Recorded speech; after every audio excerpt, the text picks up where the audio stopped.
நீங்கள் பார்த்துக் கொண்டிருப்பது நியூஸ் 21 செய்திகள். தமிழ்நாடு செய்திகளை உடனுக்குடன் தெரிந்து கொள்ள நியூஸ் 21 செய்திகளை பாருங்கள். உண்மை, உழைப்பு, உயர்வு. பாலக்கோடு அரசு போக்குவரத்து பணிமனை அருகே உள்ள குடியிருப்பில் புகுந்த கழிவுநீர் நோய் பரவுவதாக குற்றச்சாட்டு. தருமபுரி மாவட்டம் பாலக்கோடு அரசு போக்குவரத்து பணிமனை அருகே உள்ள குடியிருப்பில் சுமார் 50க்கும் மேற்பட்ட வீடுகளில் பொதுமக்கள் வசித்து வருகின்றனர். இப்பகுதிகளில் உள்ள குடியிருப்புகளில் சாக்கடை கால்வாய் இதுவரை அமைக்கப்படவில்லை. மேலும் பாலக்கோடு பேரூராட்சியிலிருந்து வெளியேறும் சாக்கடை கழிவுநீர் இப்பகுதிகளில் விடப்படுவதால் குடியிருப்புகளில் உள்ள வீடுகளில் புகுந்து கழிவுநீரால் துர்நாற்றம் வீசுவதுடன் கொசு உற்பத்தியாகி குழந்தைகள் மற்றும் கால்நடைகளுக்கு நோய் தொற்று பரவி வருகிறது. குழந்தைகள் காய்ச்சலால் பள்ளிக்கு செல்ல முடியாமல் உள்ளனர். கொசு மருந்து தெளிப்பதில்லை, பிளீச்சிங் பவுடர் போடுவதில்லை.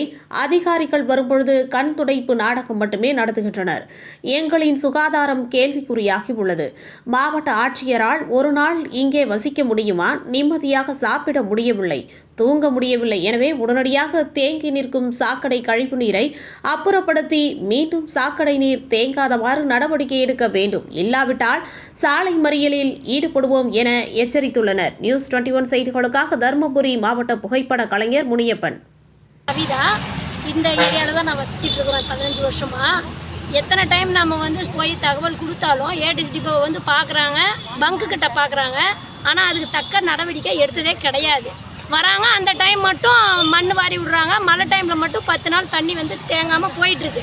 மீண்டும் அது மழை நின்றுச்சுன்னா வர்ற தண்ணி தேங்கி நிற்கிது.